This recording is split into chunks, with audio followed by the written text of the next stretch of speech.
Well, thank you for the kind words. For those of you who have no idea who I am, I'm Drawve. I'm an assistant professor at the University of Arkansas. I'm in the sociology and criminology department. My background is heavy criminal justice. My undergrad was administration of justice, very draconian.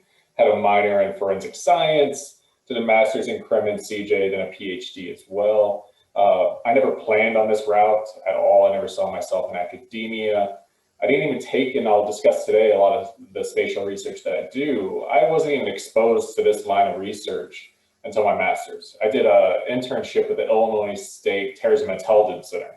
So to me, that was kind of the jumping off point of getting into just crime analysis in general. Absolutely loved it and kind of stuck with it. So and I'm sure your professor hits on it, do internships. It's an easy way to find out what you like and don't like. I'm an advocate to do as many as you can. I did too, and it incredibly changed the trajectory of where I'm at now. So I think that's a big part. With that, I also have a slide deck that I'll share, kind of go through and talk about. I'm not going to hit on heavy detailed methods, but it's really an overview on how place matters. If you think about where you live, where you grew up, where you travel to, it's inherently nested in place and space. So with that, when we think about criminal justice and crime outcomes, place matters with that. I'll get into, we have a project now, a couple of colleagues and I here on COVID. So I'll end with some maps of that and kind of just outlining perceptions of fear and some of that, since, I mean, at the end of the day, we're in a pandemic. So it's a cool, interesting way to just approach it. But I'll share this deck now and we'll get into it. Grubb, you might have to, I think you have to make me co-host so I can share.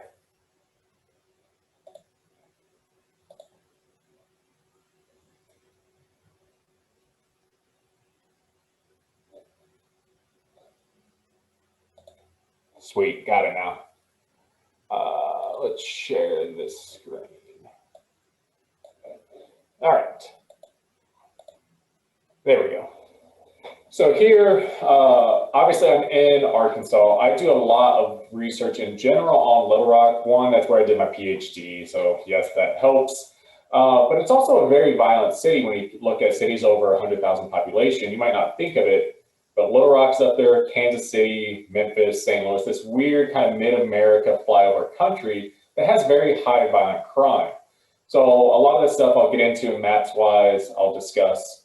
But something that was pretty cool that happened to me this year is I got a lab. So it's a crime and security data analytics lab. It's on YouTube under CASDAL, just the acronym of it. I'm teaching a spatial class in the spring, which I'll be uploading a ton of tutorial videos to it on YouTube. There's videos up there now from a social stats. So if you're taking a stats class and you want some tutorial videos of how to do stats in Excel or by hand, I have those up there.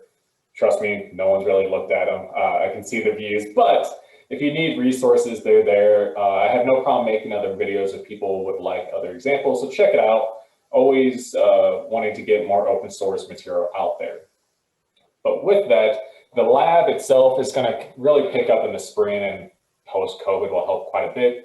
But it's really geared at working with practitioners and doing researcher practitioner partnerships, getting students training. So I have 2 interns in the spring, it looks like, and it's really a crime analysis type internship, data analysis, which I think is a phenomenal skill set on the back end to where it's transferable into a job. It can help you get a job.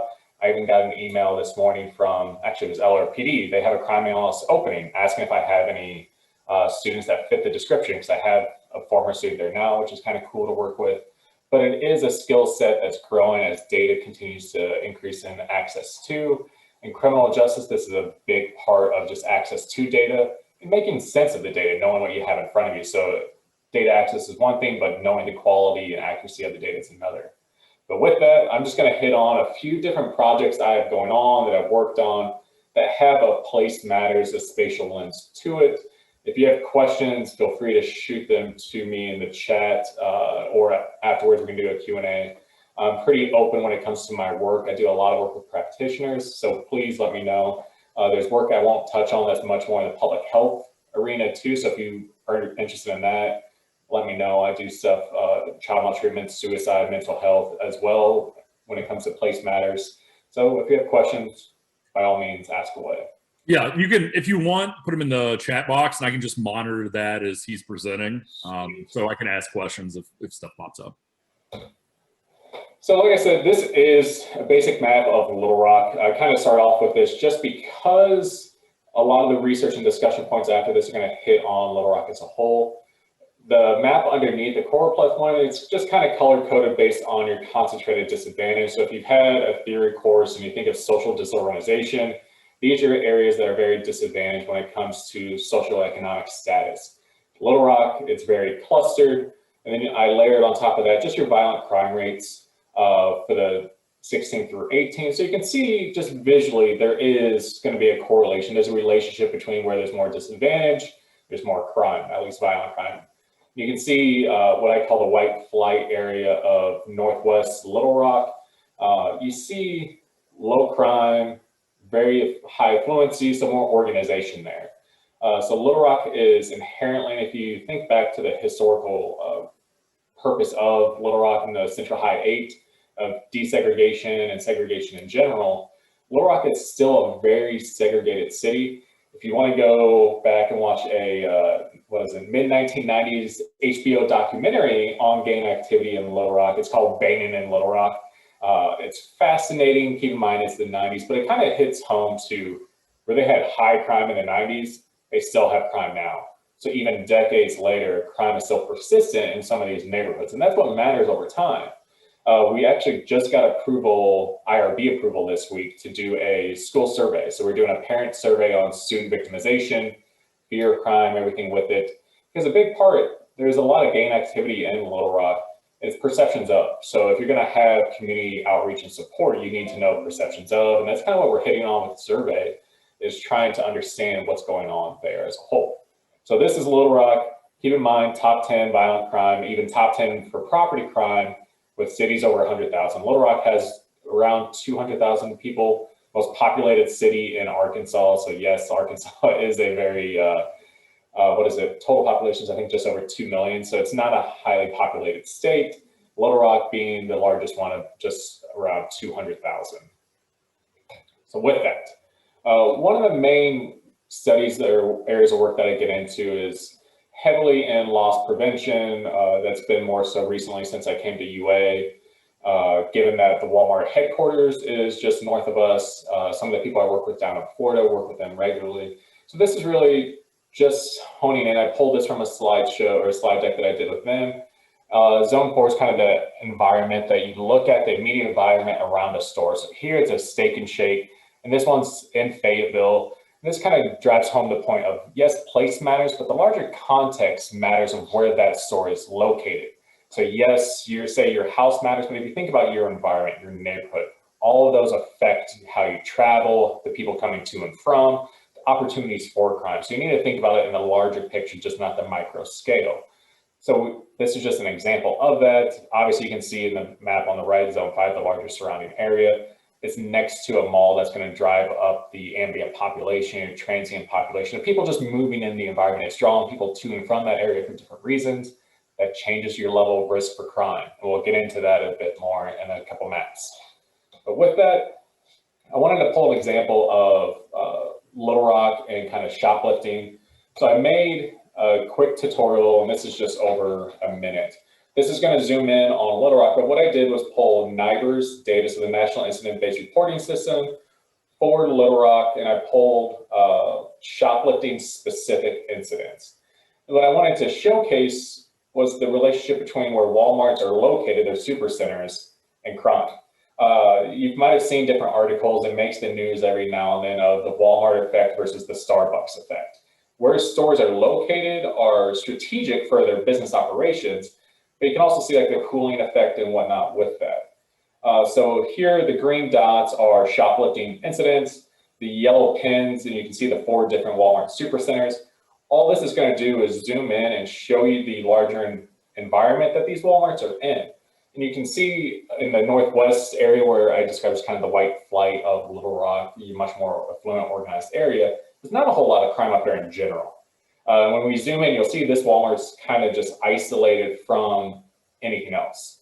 So with that, you wouldn't expect crime to really occur as often there based on how you get to it. So you can see here some development, but a lot of green space as well. So this area, the further you go west out of Little Rock, you're in the country. It's very different than the actual city center.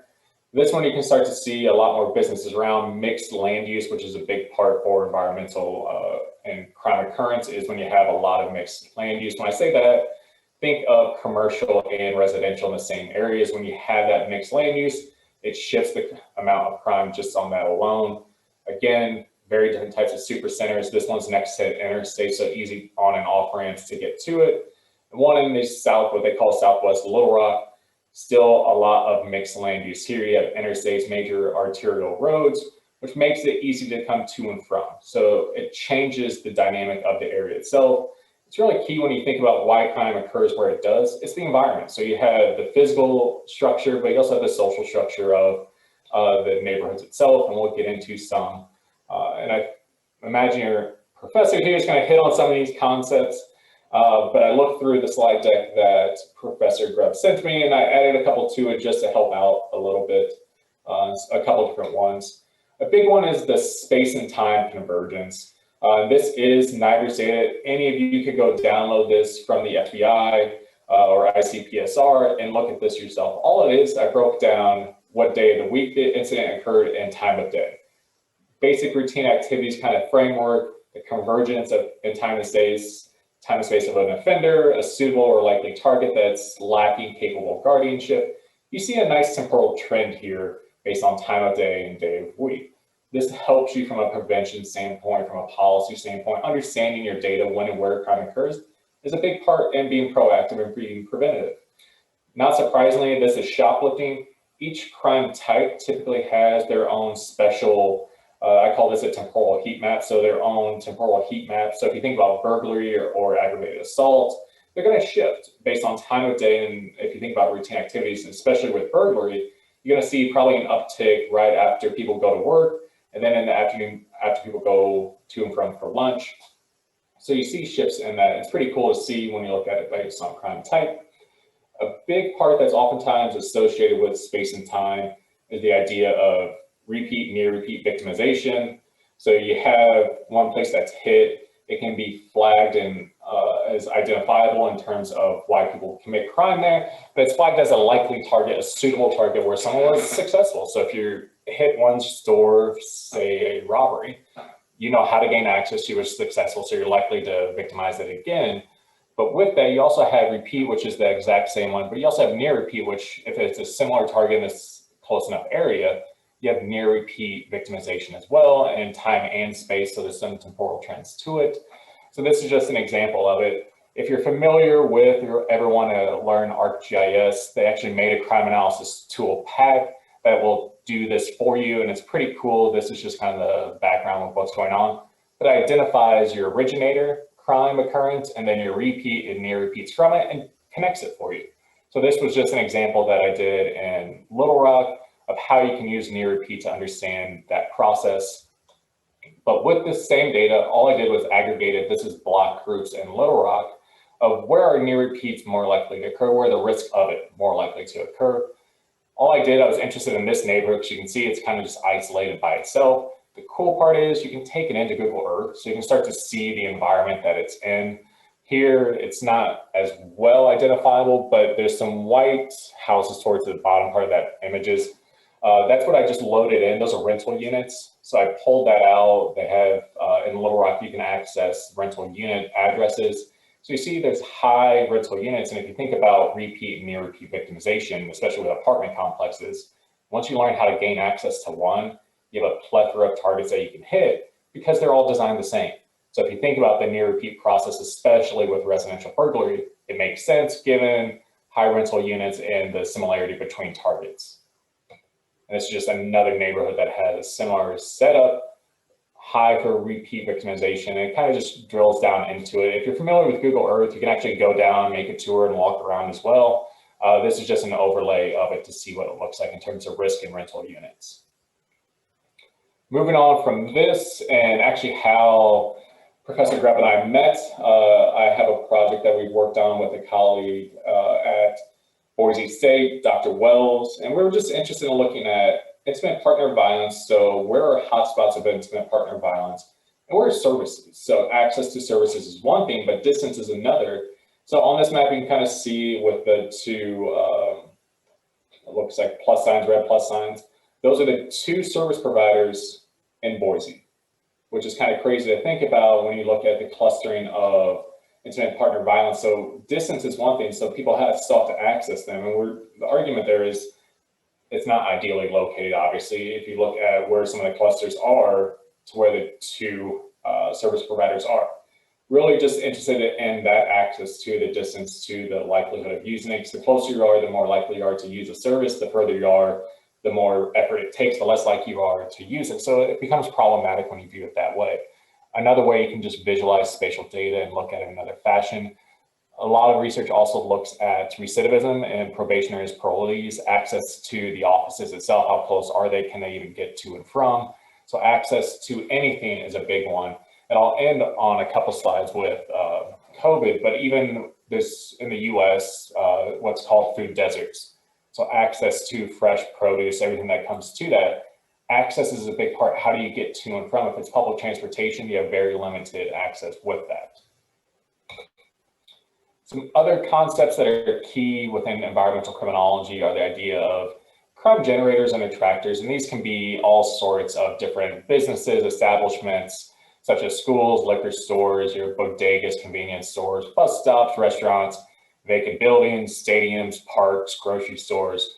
If you truly think about it, and I'm not going to delve into the difference of generators and attractors, just keep in mind these places influence crime occurring in and around them based on their presence. With that though, they're not all risky, and that's where we get into the 80-20 rule and risky facilities. So if you think about bars in your town, you can probably think off of your head 3, 4, 5 that are truly the bad ones that you don't want to go to. They're known for fights, robberies late at night, or for whatever reasons, aggressive behavior. So those subset are probably making, I won't say making, that subset is actually the risky facilities that's driving that relationships between, say, bars and crime. It's actually 4 or 5 that are driving that relationship. So the 80-20 rule kind of hits at that. Depending on what literature you're looking at, it has other names, Pareto principle as well. But really, it's a subset of stores that really contribute to a lot of the issues itself. There's tons of work into this in the last decade. It's kind of fallen out of the mainstream environmental criminology research. We just did a paper recently with the 80-20 principle, and it's actually very relative, and it helps you predict where crime is going to occur. So if crime occurred somewhere in the past, it's likely to occur there in the future. But the 80-20 principle helps you understand that, especially if you're looking at, say you have hotels that are a problem. It's not all hotels that are going to create issues. It's going to be a subset of those. So understanding where you need to spend effort and time and potential policy changes or ordinance changes matters. For example, Little Rock has 5 a.m. liquor licenses, and they have, I think, 15 to 20, but not all of them stay open until 5. Some of them close out. But it was, I think, 2 or 3 years ago, they changed the ordinance of if you're open till 5 a.m. on Friday and Saturday nights going into the following mornings, you have to have off-duty officers there.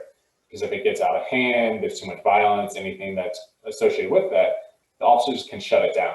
They didn't do that for all bars, only the ones that had that specific liquor license. They didn't really assess the 80-20 principle, but they did look at it from a social issue of should there be officers there off duty? They are.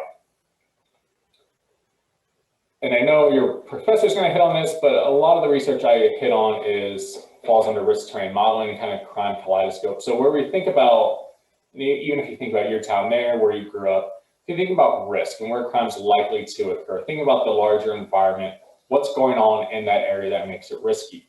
And that's where they use a crime kaleidoscope analogy of, depending on the crime type or the study area, so Fayetteville compared to Little Rock or Newark, It's going to change how that kaleidoscope comes together, that shard of glass, what crime generators and attractors influence crime is going to shift. And that's important to understand that no two cities are the same. So what's influencing crime is likely to vary based on the city you're looking at and the crime type. So our team is one process of building a risk assessment of crime occurring in an area.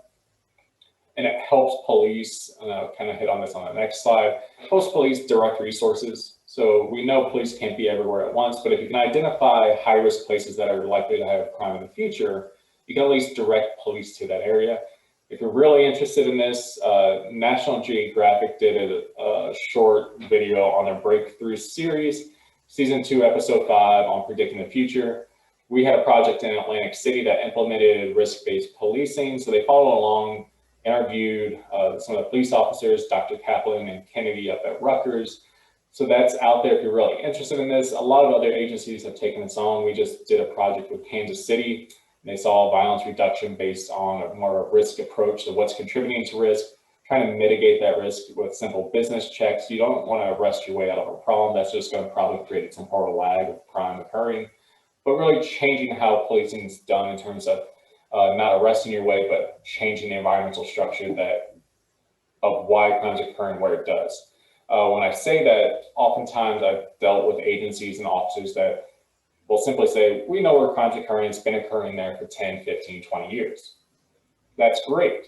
But at the same time, what they've done hasn't been effective at reducing crime or mitigating crime in that area, which means they need evaluation of what they're doing, more evidence-based approaches to it, which gets lost sometimes. Just because you know where crimes are occurring, or simply making arrests, it's not solving the problem, getting at the root issue. It's just putting a Band-Aid over the wound, and crime's still going to occur there. So with that, to kind of give you an idea of how our team can be used and what we've used it for in Little Rock, we polled gun incidents in Little Rock for a couple of years. We're looking at different risk factors. So what you see on the right is what we put in the risk model. What you see in red is what was significant. So Barbie and beauty shops, bus stops, childcare services, gas station, places that are likely to influence your recent activities, but also known for crime occurrence around them. So they're crime generators, attractors, they influence crime occurrence itself. And then we also accounted for our neighborhood level factors of disadvantage, even where federal firearm licenses are given, so you retail shops for that. But also we looked at individual and family services, thinking about potentially a protective effect for some of that. But the cool part that I like to get into is street by street variation. So here you can zoom into any street and see the change. So obviously red here is higher risk for gun crime, green's low. But you see each street is unique within itself. You can have green next to red. Obviously there's some clusters within the risk associated with it, but there's varying risk across Little Rock. These are all the streets in Little Rock. Each street has a unique level of risk associated to it. This to me is the cool part of it. If you want to be proactive and preventative, you have to know where high risk is already located, where crime is likely to occur in the future. This is just the first step of that. So it's a really cool just risk assessment tool, getting into understanding where crime is likely to occur in the future. Next, which is kind of when I was hired at the University of Arkansas, was on a terrorism line. So they were trying to find a terrorism researcher. I have no problem saying that terrorism is not my mainstay, my main knowledge base, but my methods that I use can be applied to terrorism events. And like I said, I interned with the Illinois State Terrorism Intelligence Center. I think it's fascinating in terms of the data collection effort and what you can do with it. So what we ended up doing, and we were successful in getting funding for this, was taking some of our spatial approaches and applying it to terrorism in the US. So the American Terrorism Studies housed in our department here at UA. Director Grunwald took over for the former director, Brent Smith, who developed the ATS, brought it over from Alabama, Birmingham in the early 2000s, and it's been with our university department since then.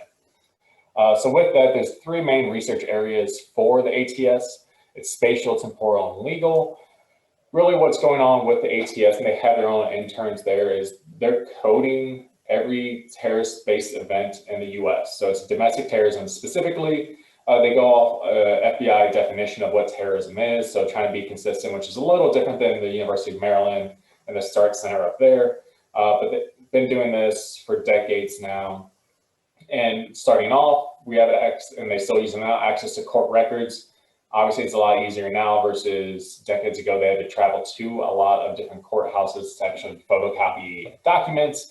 Now, with the lovely internet, you can access it pretty much from anywhere and update coding as needed. But with that, I've always been interested in truly the spatial side. So with that, where does terrorism occur in the US? One of the big ones was post 9/11, because up until 9/11, that was a different change. If you think about policy, post 9/11, when it came to domestic terrorism, the DHS was funded and everything else that grew out of that changed. But what I was interested in understanding is target location. So where are these events located? And at the county level, a lot of former studies take a much more theoretical approach and look at a social disorganization framework, and that creates some problems just given what you're assuming within the data. So keep in mind, this, yes, it's the 2012 crime clock statistics that the FBI gives out, but just look at this. We view murder as one of the worst crimes in the US, and one occurs every about 35 minutes in 2012. So keep in mind, this is 2012, you can get the updated ones. But I just want to key in on that, and now think about from post 9/11 through, it was about September of last year, 235 domestic terrorism events that we have in the ATS. Far rarer than even homicide, which is considered a rare event already. So terrorism is truly a rare event, but it garners a lot of attention given what the emphasis and who it impacts within the US. This kind of breaks it down and kind of gives you an idea of where it's occurring across the US.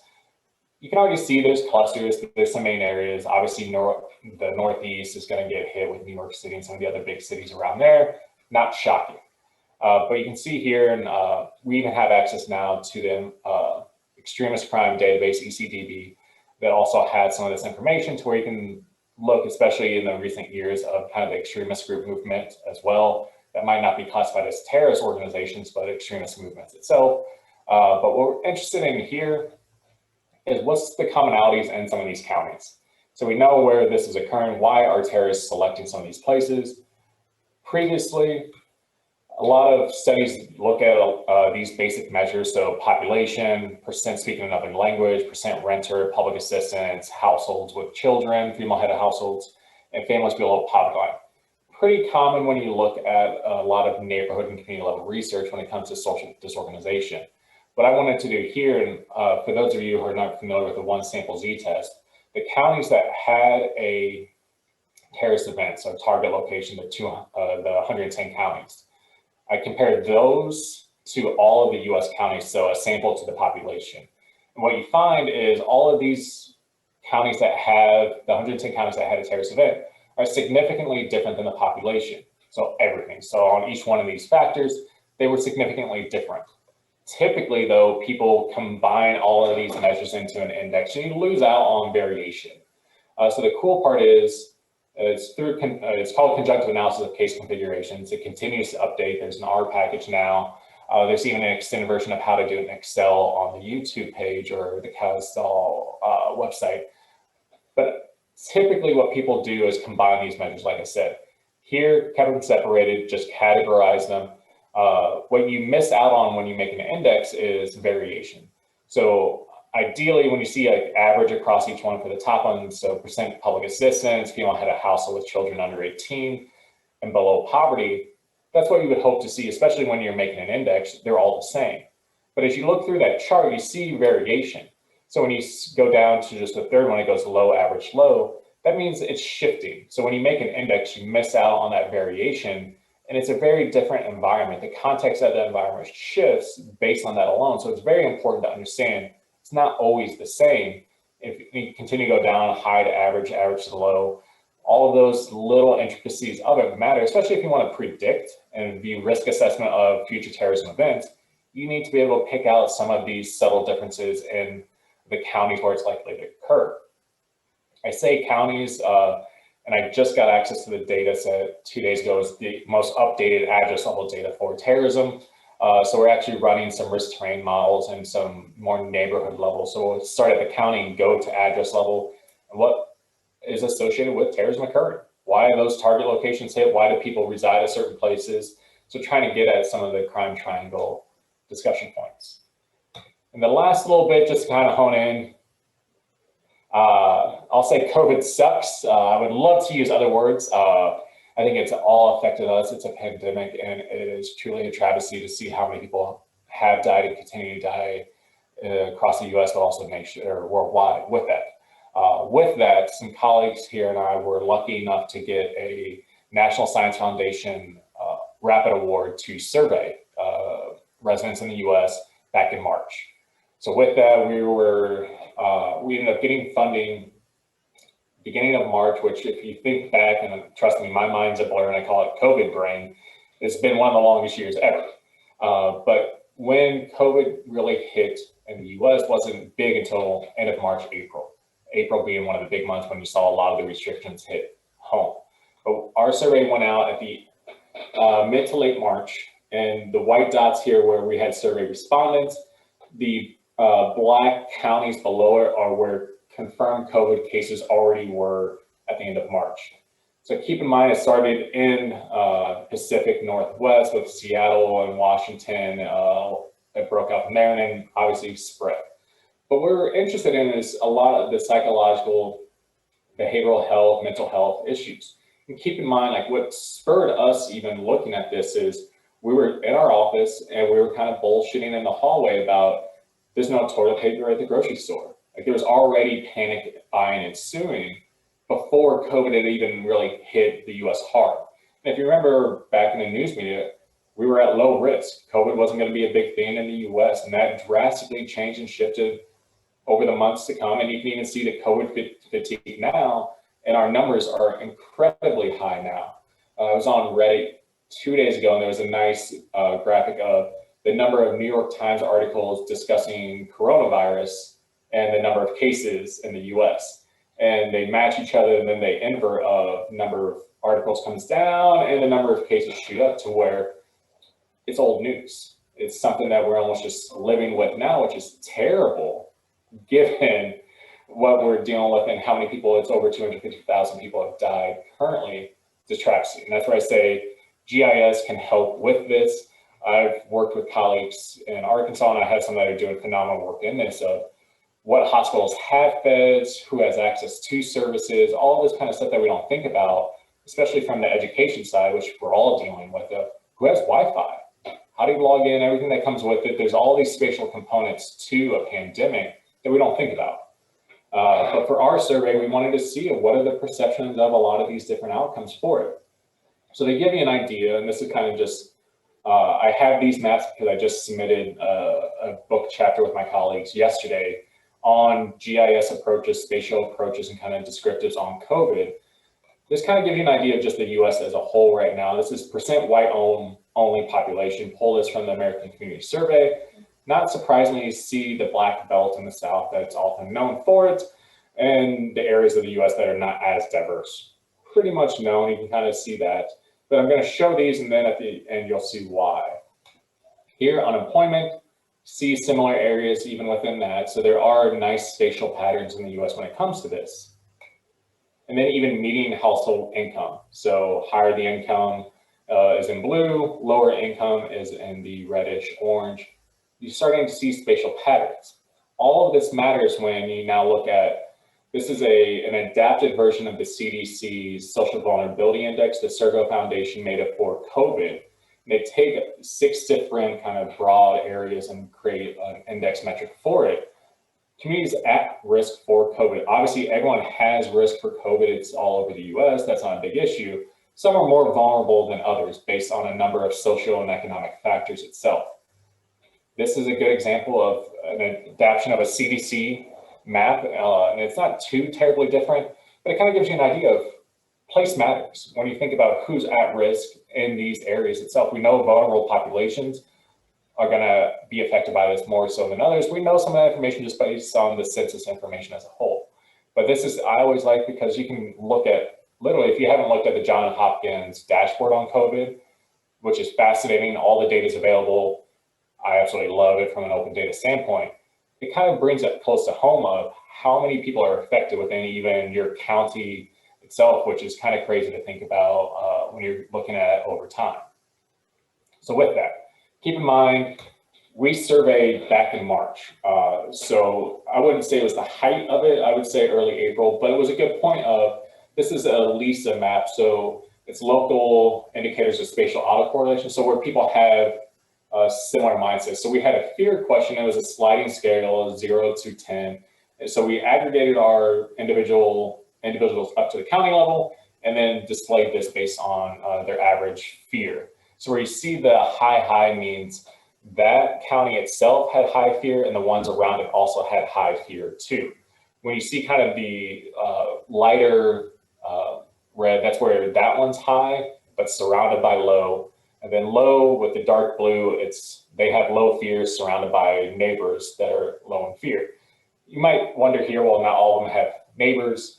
I used a distance here. So I looked at within 200 miles, since we have some island counties, since not every county was surveyed, that creates some issues. But you can see in the Northeast, especially, and even the South, and not shockingly Florida, because if you remember early in it, Florida was still a high tourist destination. They still had a lot of the cruise ships coming in and out of that area. And even I went back and looked for Texas too. So you can see a couple counties in Texas that are red, so high, or low heights where that one's low, surrounded by a high area. There was a proclamation by President Trump in early April that pretty much shut down the border. So there was a lot of fear of immigrants coming to and from. That's going to spread the virus just as much on the Mexico side, and their government was just as worried as many Americans coming over and bringing it to Mexico. So it's interesting to see just fear of COVID very early on. So this is back in March before, I think when we were done collecting all of our survey data, there were only 150,000 cases in the US, and that jumped 350% in the week of our survey. So it's kind of crazy to think about. We just crossed 11 million cases in the US now. So to kind of put it in perspective, we were at about 150,000 when we collected this. We're at just over 11 million now. But even so, a big part of this, and it's interesting, is the depression and mental behavioral health side. There's still clusters. And if you think about it early on, people are susceptible to it. All of your normal activities change. Not going to work, some people are unemployed, you can't go anywhere besides grocery stores. So every place has handled this a little differently.